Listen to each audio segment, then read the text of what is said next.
રાજકોટ ગ્રામ્યમાં વૃદ્ધ દંપતી છે તેમને બંધક બનાવવામાં આવે છે, કરોડો રૂપિયાની લૂંટ ચલાવવામાં આવે છે અને ત્યાં દોડી જાય છે પોલીસનો કાફલો અને ત્યાર પછી આવે છે ડીઆઈજી નિર્લિપ્ત રાય અને આદેશ કરે છે કે આરોપીઓને કોઈ પણ ભોગે શોધી લાવો, જેમાં 20થી વધારે ટીમો હોય છે, સીસીટીવી પણ તે ચકાસે છે, બાતમીદારોને પણ સક્રિય કરે છે અને અંતે આરોપીઓ છે તેમને ઉઠાવી લેવામાં આવ્યા છે અને નિર્લિપ્ત રાયે શું કહ્યું છે તેની જ વાત કરવી છે।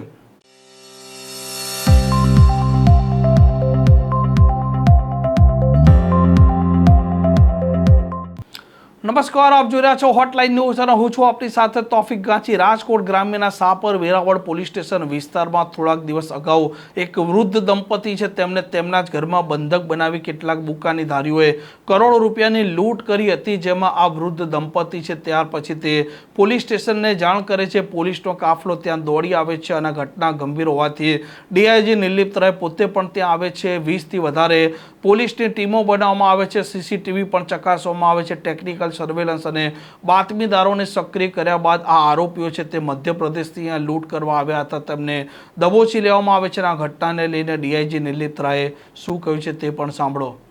जी गई 19 અને 20 તારીખે જે રાજકોટ ગ્રામ્ય પોલીસના શાપર વેરાવલ પોલીસ સ્ટેશન છે એમ જ જે છે એ પોલીસ સ્ટેશન વિસ્તારમાં એક ખૂબ જ મોટો ધાડનો બનાવ બનેલો હતો।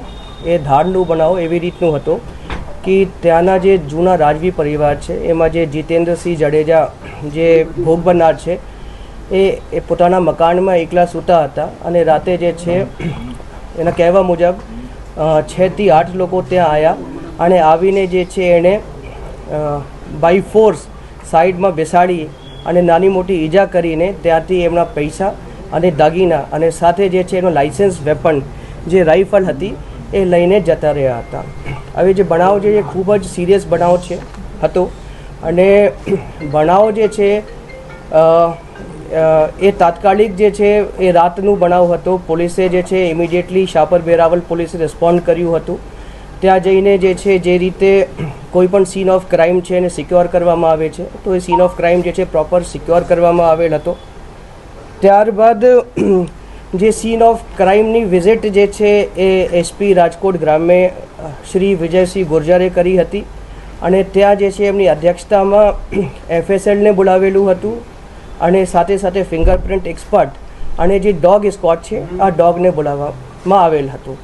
હવે ડોગ અને એફએસએલ અને જે ફિંગરપ્રિન્ટ એક્સપર્ટના આધારે સ્થળ ઉપરથી જે જરૂરી એવિડન્સ કલેક્ટ અને ગેધર કરવામાં આવેલ હતો।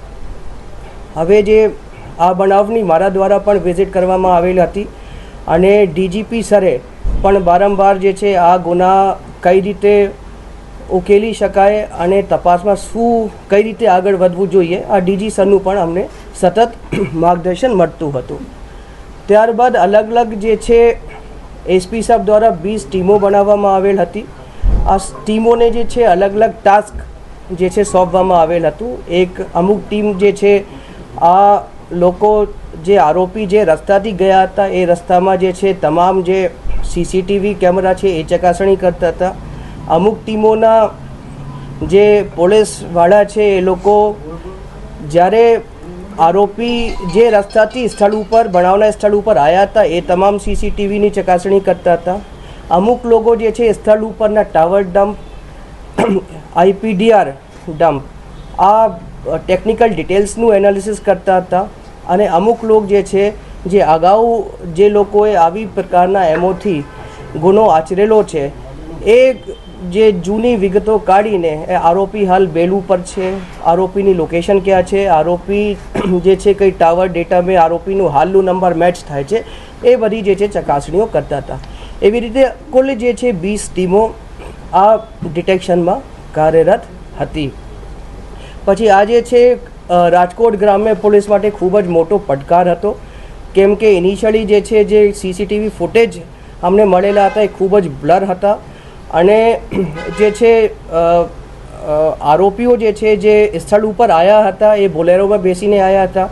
પછી આ બોલેરોવાળા પરત જતા રહ્યા હતા અને જ્યારે આરોપી જે છે સ્થળ ઉપરથી જે ગુના કર્યા પછીનું જે આરોપીનું જે કન્ડક્ટ હતું એવી રીતે હતું કે આરોપી જે છે આરોપીઓએ આજુબાજુના વિસ્તારથી 3 મોટરસાઇકલો ચોરી કરી એ મોટરસાઇકલ ઉપર બેસીને ત્યાંથી નાસી ગયેલા હતા। એ લેટર મોટરસાઇકલ જે છે આ રાજકોટ એરપોર્ટ વિસ્તારના આજુબાજુના વિસ્તારોથી રાજકોટ પોલીસે ડ્રોનથી ગોતી નાખ્યું અને એ જગ્યાના ટાવરે પછી લેવામાં આવેલા હતા. પછી એ કેસ જે ક્રેક થયું એ બે વસ્તુથી ક્રેક થયું. નંબર એક જે છે ટાવર ડબમાંથી એવા શંકાસ્પદ નંબરો મળ્યા અને બીજી રીતે જે સીસીટીવી ફૂટેજ ટીમ છે અને જે અપ્રોચના જે સીસીટીવી ફૂટેજ છે એ સીસીટીવી ફૂટેજમાંથી અમુક એવા શંકાસ્પદ લોકો મળ્યા જે પછી અમે લેટર આઈડેન્ટિફાઈ કરી શક્યા હતા. પછી આ અનુસંધાને જે છે આ અમુક આરોપીઓની લોકેશન જે છે દાહોદ બાજુ આવતી હતી, તો જે છે અમુક ટીમો જે છે ત્યાંથી રવાના થયેલી હતી. ત્યાં જે છે ત્યાં દાહોદમાં જે છે Panchmahal Godhra range DIG madam, SP Dahod અને એમની ટીમે પણ રાજકોટ પોલીસે ખૂબ જ સરસ જે છે સારો જે છે સહકાર આપેલો હતો અને એ લોકોએ દરેક રીતની આરોપીને ઓળખવા માટે પણ અને આરોપીને કઈ રીતે જે છે હસ્તગત કરી શકાય એ માટે પણ ખૂબ જ જે છે રાજકોટ ગ્રામ્ય પોલીસની હેલ્પ કરી હતી. હવે આ ડિટેક્શનથી જે છે 3 આરોપી જે છે આ રાજકોટ પોલીસ એ ધરપકડ કરી છે. એ આરોપીનું નામ હું બતાવું છું. એ બનસિંગ ઉર્ફે બન્ના હેમરાજ સિંગાડ, એ જાંબુઆ મધ્યપ્રદેશનો છે. એ જાંબુઆ અગાઉ આરોપીના ગુનાહિત ઇતિહાસ છે. તેઓ જે છે જાંબુઆ અને અજમેરા પોલીસ સ્ટેશન ધાર જિલ્લામાં છે. ત્યાં જે છે આ ધાડ અને ધાડની કોશિશના ગુનાઓના આરોપી છે. જે શેતાન દિવાનભાઈ, જે આપણે જે બીજા અટક થયેલા આરોપી છે, એ ગરબાડા દાહોદના છે. એના ઉપર જે છે કુલ 7 જેટલા પ્રોહિબિશનના ગુના છે.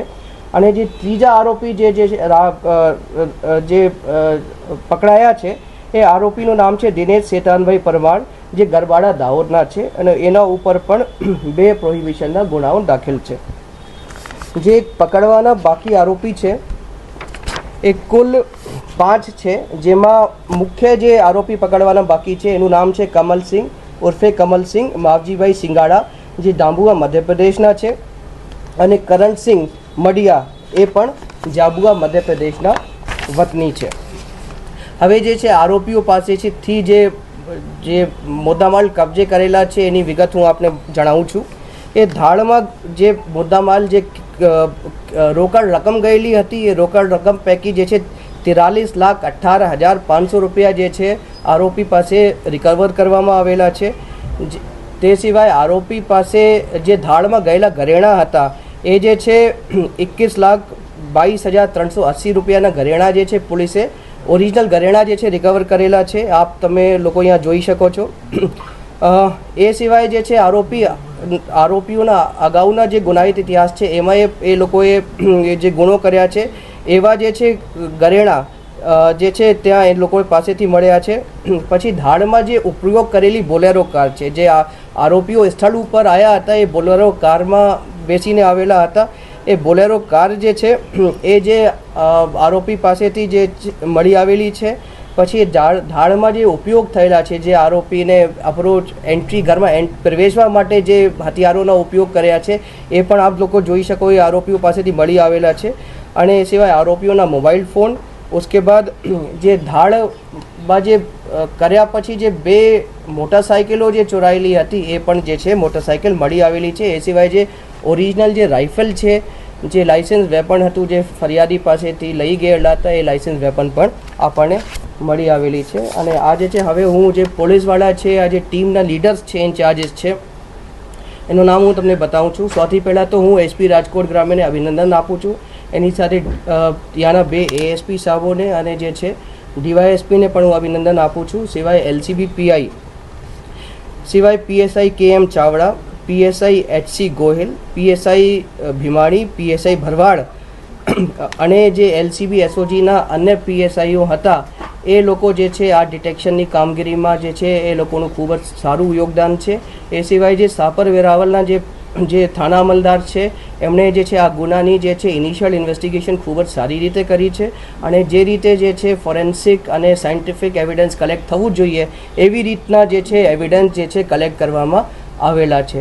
તો આ તમામ જે અધિકારીઓની કામગીરી છે આ ખૂબ જ પ્રશંસનીય છે અને જે આપણે હજી સુધી 3 આરોપીનો પકડાયા છે એના શેરિંગમાં જે મુદ્દામાલ હતા એ મુદ્દામાલ જે છે આપણે જે છે મળી આવેલા છે અને 3 આરોપીઓના ભાગના જે શેરમાં જે પણ મુદ્દામાલ એ 100% મુદ્દામાલ જે છે રિકવર કરીએ. હજી જે છે અમે સસ્પેક્ટ કરીએ છીએ કે આ ગુનામાં જે છે કોઈએ જે છે ટીપ આપેલી છે. એના માટે જે છે રાજકોટ ગ્રામ્ય પોલીસ એને શોધવા માટે પકડવા માટે કાર્યરત છે અને જે અન્ય આરોપીઓ છે જે હાલ સુધી નથી પકડાયા એને પાસે હજી જે છે આ જે આરોપી ભોગ બનનારનું ગયેલો મુદ્દામાલ છે એના માટે પણ રાજકોટ ગ્રામ્ય પોલીસ જે છે ખૂબ જ તેજીથી આગળ વધી રહી છે અને અમે જે છે ખૂબ જ વહેલી તકે જે છે આરોપીઓને પણ પકડી પાડીશું.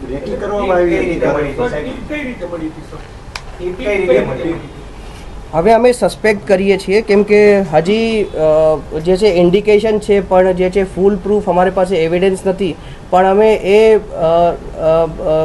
જે પણ અમારી પાસે સર્કમસ્ટેન્શિયલ એવિડન્સની વિગત છે એનાથી અમને લાગે છે કે કોઈ પણ વ્યક્તિએ જે સ્થાનિક ત્યાંના જાણકાર હતા એ વ્યક્તિએ ટીપ આપેલી હતી. અમે ખૂબ જ નજીક છીએ. અગર ટીપ આપેલી હશે તો બહુ ટૂંક સમયમાં અમે જે છે આ વ્યક્તિને પકડી પાડીશું. આ પ્રકારના સમાચાર માટે હોટલાઇન ન્યૂઝના ચેનલને લાઇક, શેર અને સબસ્ક્રાઇબ કરવાનું ભૂલતા નહીં. નમસ્કાર. આવા પ્રકારના વિડીયો તમને જોવા ગમતા હોય તો હોટલાઇન ન્યૂઝ ચેનલને લાઇક, શેર અને સબસ્ક્રાઇબ કરો.